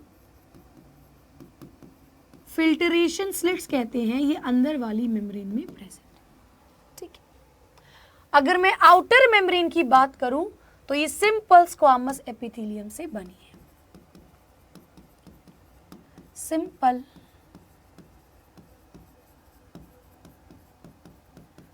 squamous epithelium. Now, let's talk about proximal convoluted tubule. तो बेटा ये टिश्यूज चैप्टर में ही पढ़ते हो, बहुत इंपॉर्टेंट है। यहाँ पे माइक्रोविलाई प्रेजेंट होते हैं जो उसको ब्रश बॉर्डर अपीयरेंस देते हैं, इट इज क्यूबॉइडल एपिथेलियम। तो ये बेटा सिंपल क्यूबॉइडल एपिथेलियम और माइक्रोविलाई होती है फॉर मैक्सिमम रीएब्जॉर्प्शन। अब इसका क्या मतलब है बेटा, ब्लड से यहाँ पे चीजें एब्जॉर्ब हो रही हैं, जो पेरिटिब्युलर कैपिलरीज हैं उनमें से कुछ कुछ वापस लेगा टिब्यूल्स, तो वो रीएब्जॉर्प्शन होता है। रीएब्जॉर्प्शन क्यों कहा, क्योंकि याद है सबसे पहले मैंने स्टार्टिंग में लेक्चर में बोला था कि ब्लड डाइजेस्टिव सिस्टम से बहुत कुछ एब्जॉर्ब करता है। सो यहाँ पे ब्लड से दोबारा एब्जॉर्ब हो रहा है, इसलिए उसको रीएब्जॉर्प्शन कहते हैं। तो ये सरफेस एरिया बढ़ाती है और इसमें ये ब्रश बॉर्डर अपीयरेंस देती है। This is very very important. ठीक है, देन बेटा let's talk about the distal convoluted tubule.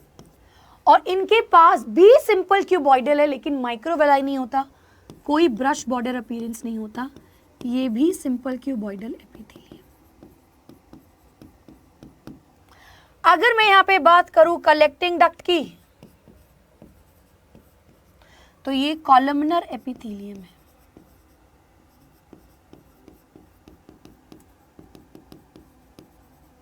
ठीक है, इतने इनके आपको ये चीज याद करनी है। ठीक है, चलिए अब बेटा यहाँ पे देखेंगे यूरिन कलेक्टिंग डक्ट के बाद ये बहुत सारे कलेक्टिंग डक्ट मिल करके ये क्या बनाते हैं, डक्ट ऑफ बेलिनाई। फिर ये रीनल पैपिले से होता हुआ, उसके बाद minor calyx, major calyx, renal pelvis और फाइनली यूरेटर से चला जाएगा आगे। ठीक है, चलिए this is done, nephron is done, हमने नेफ्रॉन यहाँ पे पढ़ लिया। अब ये देखेंगे बेटा, this is very very important for exam point of view से कि the difference between cortical and juxtamedullary nephron. सबसे पहले cortical nephron are close to the kidney surface, जो किडनी सरफेस के पास है, यानी कि जो कॉर्टेक्स के पास है। ठीक है, चलिए, और ये बेटा junction of cortex and medulla, यानी ये काफी अंदर तक, मैंने बोला है कि जिसका हेनले लूप काफी अंदर तक है तो उसको जक्स्टा मेडुलरी कहते हैं। ये ज्यादा होते हैं और वो बेटा 15 से 20% हमारी बॉडी में होती है। शॉर्ट हेनले लूप होगा यहाँ पे, वहां पे लॉन्गर हेनले लूप होगा। ऑब्वियसली बेटा हेनले लूप के आसपास वासा रेक्टा होता है, तो यहाँ पे वासा रेक्टा एब्सेंट होगा, वहां पे वासा रेक्टा प्रेजेंट होगा। पेरिटिब्यूलर कैपिलरीज पीसीटी, कलेक्टिंग डक्ट और डीसीटी के पास ज्यादा थी, तो यहाँ पे ज्यादा देखने को मिलेगी, लेकिन वहां पे कम देखने को मिलेगी। ठीक है, चलिए अब हमने ये तो सारे पॉइंट्स लिख लिए, लेकिन हेनले लूप के बारे में एक इंपॉर्टेंट पॉइंट हमें लिखना है। So this is very very important बेटा, कि ये जो हेनले लूप होता है, हम इसको यहाँ पे लिखेंगे कि ये जो हेनले का लूप होता है, ये बेटा यूरिन की कंसंट्रेशन में मदद करता है। ये कंसंट्रेशन ऑफ यूरिन में मदद करता है, यानी यूरिन को कंसंट्रेटेड बनाएगा, हमारी बॉडी से कम पानी को बाहर भेजेगा। कैसे मदद करेगा ये हम आगे पढ़ेंगे नेक्स्ट लेक्चर में, लेकिन it helps in the concentration of urine. ठीक है, चलिए अब इसके बाद यहाँ पे क्या इंपॉर्टेंट है कि जब हमें वाटर को बॉडी में चाहिए होता है, जब हमें ज्यादा से ज्यादा कंसंट्रेटेड यूरिन बनाना होता है, तो जेजीए सेल ज्यादा काम करते हैं। So when required more water in body, juxtamedullary nephron works। क्यों बोला? वैसे तो 80 to 85% मेरे कॉर्टिकल नेफ्रॉन्स है, लेकिन जब मुझे कंसंट्रेटेड यूरिन बनाना है तो हेनले लूप तो बहुत लंबा होता है ना juxtamedullary नेफ्रॉन में, तब बेटा ये वाले नेफ्रॉन्स काम करते हैं, ज्यादा एक्टिव होते हैं। ठीक है, चलिए ये यहाँ पे पार्ट कंप्लीट हो गया। Now let's see the urine route. अब तक मुझे बहुत कुछ समझ में आया कि यूरिन फॉर्मेशन क्या है, कैसे होता है, फलाना ढिमकाना, लेकिन ये चीज बच्चों को क्लियर नहीं होती कि एक्चुअली सिस्टम कहां से चला आ रहा है। आपको वो इमेजिन करना पड़ेगा कि कहां से यूरिन बन रहा है, ब्लड कहां से जा रहा है। तो यूरिन का रूट देखिए बेटा क्या होगा। So look at here carefully. अब देखिए बेटा यहाँ पे एक एक करके हम उसको सब कुछ लिखेंगे। तो यूरिन का रूट मेरा क्या हुआ, पहले देखिए कौन लेकर के आ रहा था ब्लड को, एफरेंट आर्टरियोल लेकर के आ रही थी ब्लड किडनी में, यस और नो। तो ये ऑक्सीजनेटेड ब्लड के साथ कुछ वेस्ट ले करके आ रही थी किडनी में। ठीक है, उसके बाद क्या हो रहा था, किडनी में ये आया। नाउ ये बेटा फर्दर आगे डिवाइडेड हुआ, हर नेफ्रॉन में जाएगा। अच्छा किडनी मैंने नेफ्रॉन ही लिख दिया, ठीक है ठीक है, मतलब रीनल आर्टरी लिख सकते हैं, मैं लिख देती हूँ। चलिए मैं प्रॉपर रीनल आर्टरी के साथ लिख देती हूँ। तो सबसे पहले रीनल आर्टरी ये बेटा लेकर के आई ऑक्सीजन के साथ कुछ वेस्ट किडनी में। किडनी में फिर ये हर नेफ्रॉन के पास गया और हर नेफ्रॉन के पास कैसे जाएगा, through renal artery, sorry through efferent आर्टरियोल।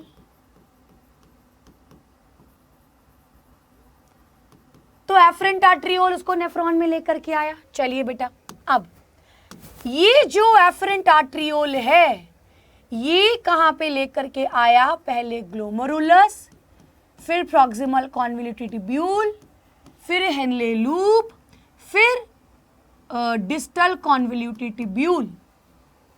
बहुत सारी distal convoluted tubule, many DCT collecting duct में, फिर मैंने कहा डक्ट ऑफ बेलेनाई। तो अब ये बाहर जाने वाला है, चलिए इसको अभी यहीं लिखाते हैं।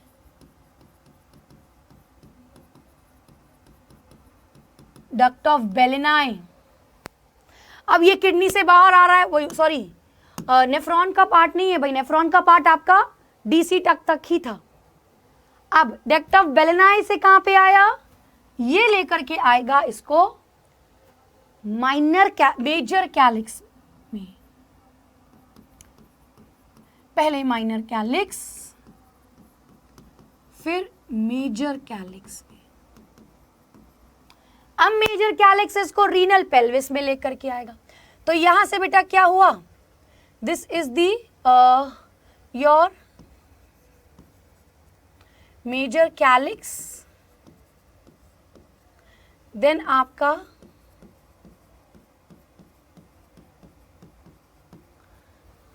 अब मुझे बताओ यहां पे रीनल पेल्विस होगा कि क्या होगा। हम यूरिन का रूट कर रहे हैं। तो रीनल पेल्विस, ठीक है, यूरिन यहाँ पे आया, फिर ये कहाँ जाएगा, ये बेटा उसके बाद जाएगा यूरेटर में,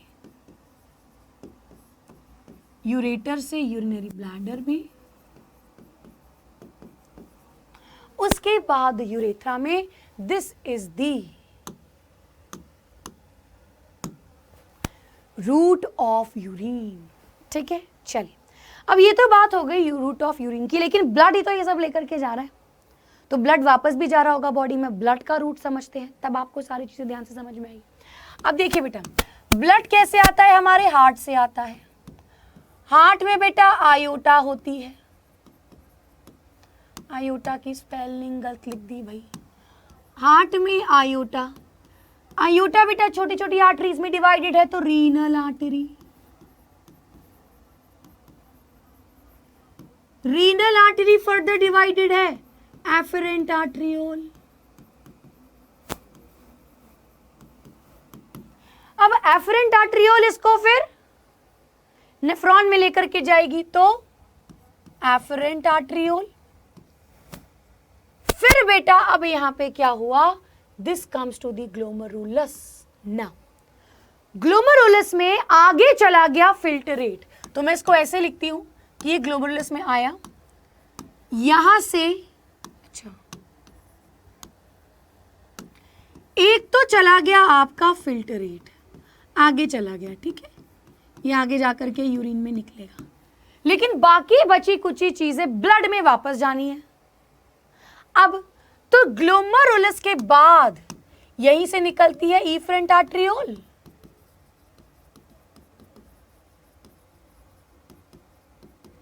इफरेंट आर्ट्रियोल के बाद पेरिटिब्यूलर, कैपिलरीज और हेनले लूप में वासा रेक्टा। अब ये वापस लेकर के आएगी बेटा, ये वेन्यूल्स में बनेगी, फिर ये वेना कैवा में बनेगी, यस और नो।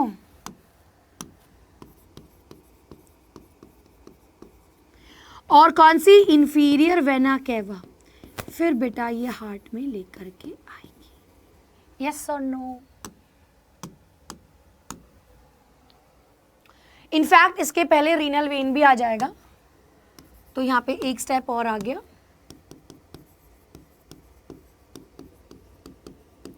फिर vena cava. This is the blood का रूट। तो ब्लड का बेटा ग्लोमेरुलस से फिल्टर तो यूरिन में चला गया, लेकिन बाकी इफरेंट आर्ट्रियोल है, इफरेंट आर्ट्रियोल से ही कुछ डिवाइड हो रही है, पेरिटिब्यूलर, वो वेन्यूल्स, फिर renal vein, finally blood will go back. इस तरीके से हमारी बॉडी में वेस्ट सब्सटेंसेस बाहर जा रहा है और साफ ब्लड वापस जाता है बॉडी के पास, ठीक है। चलिए, नाउ बेटा the next topic is we have to study the urine formation. Urine को फॉर्म करना है, यहां पे 3 मेजर चीजें होंगी, वेरी वेरी इंपॉर्टेंट। हमें यूरिन बनाना है, ठीक है, और यूरिन फॉर्मेशन का मतलब है हमें वेस्ट बॉडी से बाहर फेंकने हैं और इंपॉर्टेंट चीजें बॉडी में बाहर अंदर रखनी है। तो ये 3 स्टेप से होती है, ग्लोमेरुलस फिल्टरेशन, ठीक है, जिसको हम अल्ट्रा फिल्टरेशन भी कहते हैं।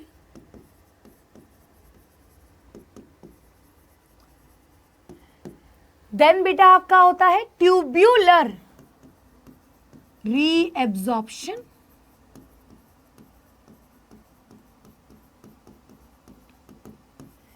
And there is tubular secretion.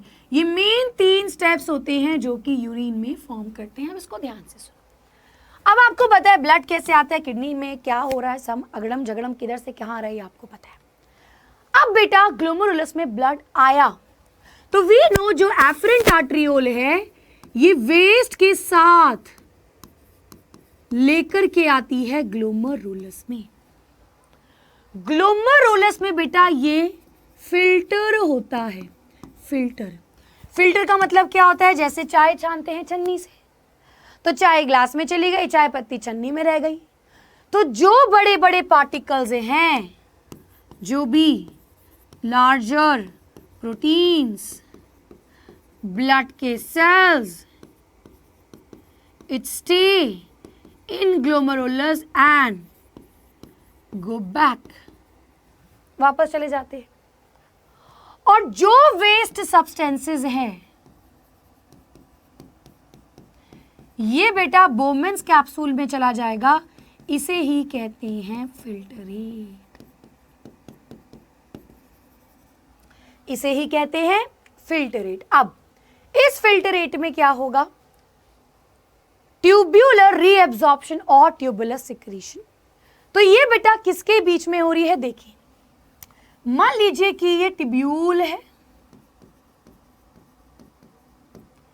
और ये ब्लड की कैपिलरी है, पेरिट्यूब्यूलर कैपिलरी, ठीक है। अब दिस इज द फिल्टरेट, जो इधर फिल्टरेट पास हो रहा है बेटा। तो अगर कुछ वेस्ट सब्सटेंसेस हैं तो वो वापस से रीएब्जॉर्ब हो जाते हैं, ये बेटा इधर चले जाते हैं, इसे कहते हैं रीएब्जॉर्प्शन। वापस से ब्लड में चले जाएंगे, ट्यूब्यूल से जा रहे हैं, सो दिस इज ट्यूबुलर रीएब्जॉर्प्शन। कुछ जो वेस्ट सब्सटेंसेस हैं वो ब्लड से इस ट्यूब्यूल्स में आ जाएंगे, इन्हें कहते हैं सिक्रीशन। तो यहां पे कौन कौन पार्टिसिपेट करता है, पीसीटी, डीसीटी, कलेक्टिंग डक्ट। और जैसे मैंने कहा हेनले लूप क्या करता है, तो हेनले लूप में भी ऐसा कुछ होगा, वहां पे भी रीएब्जॉर्प्शन और सिक्रीशन होगी, लेकिन वो मेन कंसंट्रेशन ऑफ यूरिन करता है। नोट, हेनले लूप में दो हेनले लूप है, ascending Henle loop and descending Henle loop. ये दोनों मिलकर के कंसंट्रेशन ऑफ यूरिन करती है, कम से कम पानी बाहर भेजेंगे। कैसे बेटा, जो डिसेंडिंग हेनले लूप है ये वाटर के लिए परमिएबल है और सॉल्ट्स के लिए नहीं। असेंडिंग वाटर के लिए नहीं है और सॉल्ट्स के लिए है। सो दिस इज, तो यूरिन फॉर्मेशन में ये सारे पॉइंट्स इंपॉर्टेंट है, एक एक चीज को देखेंगे। हेनले लूप में परमेबिलिटी का मतलब ट्यूब्यूल में से अगर डिसेंडिंग है तो वाटर जा सकता है, सॉल्ट नहीं जा सकता अंदर बाहर, और असेंडिंग में सॉल्ट जा सकता है, वाटर नहीं जा सकता अंदर बाहर, ठीक है। चलिए अब एक एक स्टेप को यहाँ पे पढ़ते हैं। सबसे पहले बेटा ये सारी चीजें हम दोबारा डायग्राम में देखेंगे, पहले let's understand the ultra filtration. तो अल्ट्रा फिल्ट्रेशन में यहाँ पे आपका ब्लड लेकर के आ रहा है, एफरेंट आर्टरियोल लेकर के आ रही है। अब एक चीज याद रखिए, एफरेंट आर्टरियोल चौड़ी थी और इफरेंट आर्टरियोल पतली थी, तो एफरेंट आर्टरियोल आपका ज्यादा ब्लड लेकर के आती है, इस चीज को ध्यान रखिए ना। यहाँ पे मेरी 3 मेम्ब्रेन है जिसके थ्रू फिल्टर हो रहा है, देयर आर 3 मेम्ब्रेन जिसमें फिल्टर हो रहा है। Number 1 endothelium of glomerulus, yes और नो? भाई ग्लोमेरुलस क्या है, it is a network of afferent arteriole, तो आर्टरीज और वेन्स की जो एपिथेलियम होती है उसको एंडोथेलियम कहती है, तो उसके थ्रू फिल्टर हो रहा है। दूसरी चीज बेटा बेसमेंट मेम्ब्रेन जो बोमेन्स कैप्सूल और ग्लोमेरुलस के बीच में है। तीसरा inner membrane of Bowman's capsule, Bowman's capsule का इनर मेम्ब्रेन जहां पे फिल्टरेशन स्लिट्स प्रेजेंट है, तो यहां तक फिल्टर होता है, उसके आगे तो फिल्ट्रेट आगे पास होता है। अब यहाँ पे कुछ चीजें इंपॉर्टेंट है, इसको देखेंगे एक एक करके मैं लिखूंगी। सबसे पहले यहाँ पे कितने प्रेशर इन्वॉल्व है, क्योंकि ये ही प्रेशर से हम कुछ इंपॉर्टेंट वैल्यूज निकालेंगे, देन हमारी जीएफआर आएगी जो हमने एनसीईआरटी में पढ़े हैं। सो देखिए बेटा very very important is what is this pressure. तो यहां पे कुछ अलग अलग प्रेशर की रिक्वायरमेंट होती है। सबसे पहले इज द ग्लोमेरुलस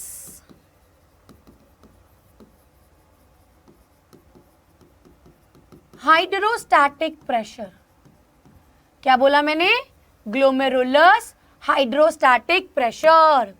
तो इसकी वैल्यू कुछ बेटा 60 mmHg के आसपास होती है।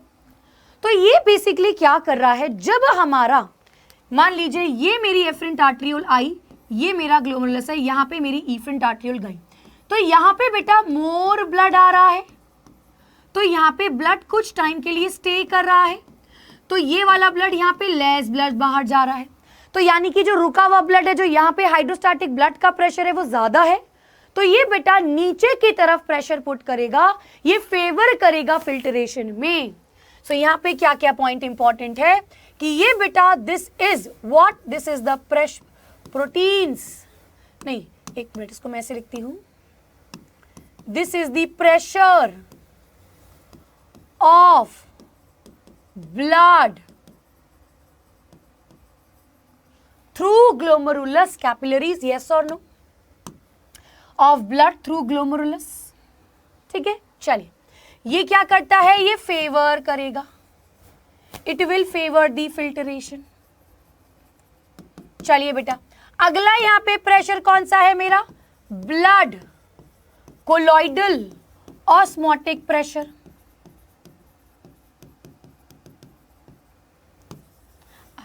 इसकी वैल्यू होती है कुछ 30 से 32। अब ये क्या करता है,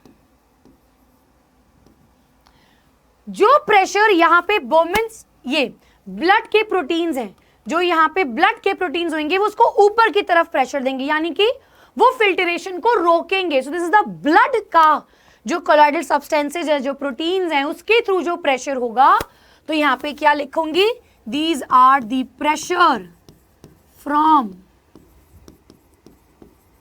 blood. You can write plasma also, actually हम प्लाज्मा ही लिखते हैं, थ्रू दी प्लाज्मा प्रोटीन। ये क्या करेगा, ऑपोजिट फेस करेगा, so it will inhibits the filtration. ठीक है, ये हो गया। चलिए एक और प्रेशर बेटा यहां पे लग रहा है जो बोमेंस कैप्सूल में है, तो ये मेरा बोमेंस कैप्सूल में यहां पे अब मेरा इधर फिल्टरेट है, तो फिल्टरेट इसको ऊपर की तरफ प्रेशर देगा। तो तीसरा मैं यहां पे लिखूंगी, लेट अस राइट, जो मेरा थर्ड, मैंने यहाँ पे नंबर नहीं लगाया ना, तो यहाँ पे भी हम नंबर नहीं लगाएंगे, तो जो मेरा तीसरा है that is capsular hydrostatic pressure, और ये बेटा 12 से 18 mmHg होता है।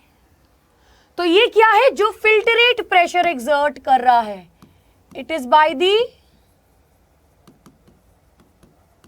Filtrate of बोमेंस capsule. ये 12 से 18 ये हम लिख चुके हैं, और ये भी इनहिबिट करेगा प्रेशर को, so this will also inhibit the filtration. ठीक है, ये फिल्टरेशन को इनहिबिट करेगा। Now very very important point, so जो नेट फिल्टरेशन है, कितनी मेरी नेट फिल्टरेशन हो रही है, इफ आई से what is the net filtration rate और the NFR value, तो ये कितनी हुई बेटा 60। ठीक है, इसमें से माइनस जो ये तो फेवर कर रहा है, लेकिन ऑपोजिट जो फेज आ रहा है 30 से 32 और 12 से 18, तो ये वाला फेवर नहीं कर रहा इसको, तो ये कितना हो गया 60 माइनस 50, तो ये 10, लेकिन 10 से 12 के आसपास होता है, तो 10 से 12 mmHg यहाँ पे ये प्रेशर लगता है, नेट फिल्टरेशन रेट। ना नेक्स्ट इंपॉर्टेंट थी बेटा, किडनी कितना रिसीव कर रही है,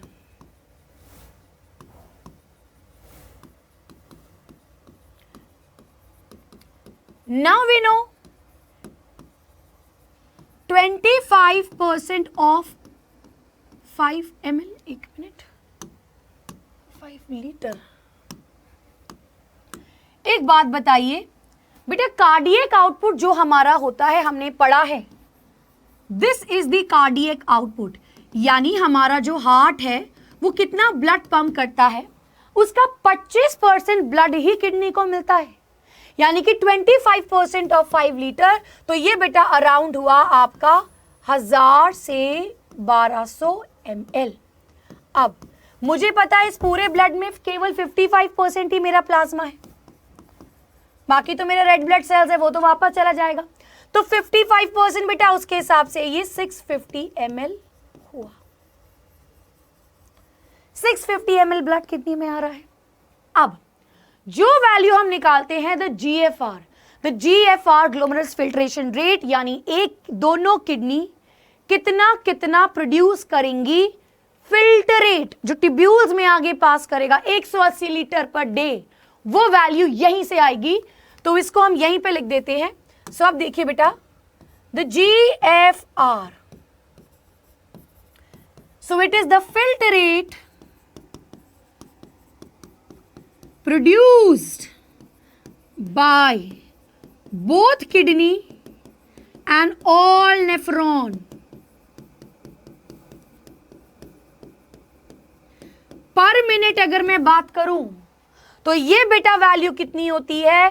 this is 20% of 650 ml, 20% of 650 ml and this is approximately 125 ml per minute, 125 ml पर मिनट। लेकिन मैं अगर इसको पूरे दिन में निकालूं तो this will be 180 litre per day. This is the GFR, ये वैल्यू यहां से आई है।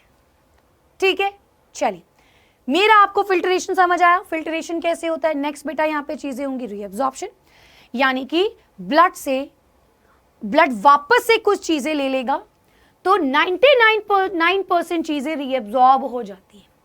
अगर मैं प्रॉक्सिमल कॉन्वोल्यूटेड ट्यूब्यूल में देखूं तो यहां पे मैक्सिमम 80 to 85% रीएब्जॉर्प्शन है, जिसमें 100% ग्लूकोज रीएब्जॉर्ब हो जाता है और अमीनो एसिड भी रीएब्जॉर्ब हो जाता है। Very very important is active reabsorption. Sodium potassium pump के थ्रू यहां पे 70 to 75 sodium potassium, and this is very very important बेटा, वाटर जो है वो 80% रीएब्जॉर्ब होता है, यानी कि मैक्सिमम, जो कि ऑस्मोसिस से होता है। 70 to 75% क्लोरीन, जो कि सिंपल डिफ्यूजन है। अगर मैं हेनले लूप की बात करूं तो इसका रीएब्जॉर्प्शन का रोल नहीं है, इसका कंसंट्रेशन ऑफ यूरिन का रोल है। सो डिसेंडिंग बेटा वाटर के लिए परमेबिलिटी है, मैंने आपको बताया, सॉल्ट के लिए नहीं है। और असेंडिंग जो आपका 2 होती है, तो असेंडिंग लूप जब ऊपर जा रही है तो ये कुछ इस तरीके से होती है, थिक एंड थिन। तो थिक में बेटा, थिन में NaCl और थिक में NaCl और पोटेशियम। तो थिक में आपकी एक्टिवली होती है, थिन में आपकी पैसिवली होती है। हम यहाँ पे थिन से पढ़ेंगे कैसे, we will see in the next lecture. ठीक है, डिस्टल कॉन्वोल्यूटेड ट्यूब्यूल में बेटा this is very very important, conditional reabsorption है, यानी बेस्ड ऑन रिक्वायरमेंट। जब हमारी बॉडी को जरूरत होती है तो यहां से वाटर और सॉल्ट दोनों रीएब्जॉर्ब होती हैं। रीएब्जॉर्प्शन ऑफ कार्बोनेट आयंस भी होता है। कलेक्टिंग डक्ट में भी कंडीशनल रीएब्जॉर्प्शन होती है, लेकिन only water, very very important, और यूरिया यहां पे भी कंडीशनल होती है। मतलब कंडीशनल भी होती है, नॉर्मल भी होती है, लेकिन कंडीशनल केवल वाटर की होगी, सॉल्ट की नहीं होगी। ये हम रेगुलेशन ऑफ यूरिन में पढ़ेंगे। अभी मैं यहाँ पे इसलिए लिखा है ताकि आप बाद में रिलेट करें। Anti diuretic hormone, we all know this hormone is made by the hypothalamus, ये हमारे हाइपोथैलेमस से बना होता है, एंड बेटा it is release from the pituitary. और कहां से? पोस्टीरियर पिट्यूटरी में से आता है। ये ही बेटा वाटर की रीएब्जॉर्प्शन कराएगा कलेक्टिंग डक्ट और DCT में से। एल्डोस्टेरॉन बेटा एक हार्मोन है, ये आपका कॉर्टेक्स से आएगा, किडनी के कॉर्टेक्स ग्लैंड, ये हम पढ़ेंगे। तो किडनी के कॉर्टेक्स का जो एड्रीनल ग्लैंड है ये वहां से आता है। We will study about this thing. ठीक है, चलिए। एंड लास्ट टॉपिक बेटा मेरा यहाँ पे ट्यूबुलर सिक्रीशन, सभी में बिल्कुल सेम होता है। ये ब्लड से वापस ट्यूब्यूल्स में जाएगा फिल्ट्रेट में, तो PCT से भी सोडियम पोटेशियम अमोनियम क्रिएटिनिन और हिप्यूरिक एसिड, ये सिर्फ यहीं से होता है। बाकी दोनों में सेम है, hydrogen potassium ammonium, hydrogen potassium ammonium. ठीक है, पोटेशियम आयन का एक्सचेंज होता है। एक्चुअली ये पोटेशियम आयन एक्सचेंज के बदले सोडियम लेती है। वी विल सी कैसे करेंगे। ठीक है, चलिए। सो विद दिस थिंग बेटा ये वाला टॉपिक हमारा खत्म होता है। नेक्स्ट क्लास में हम आगे पढ़ेंगे। We will study about urine क्या होता है, कंसंट्रेशन ऑफ यूरिन क्या होता है, काउंटर करंट मैकेनिज्म के बारे में पढ़ेंगे, अच्छे से उसको रिवाइज करेंगे। सो मिलते हैं बेटा नेक्स्ट क्लास में, these topic we will cover. आज के लिए इतना ही। So bye bye and thank you.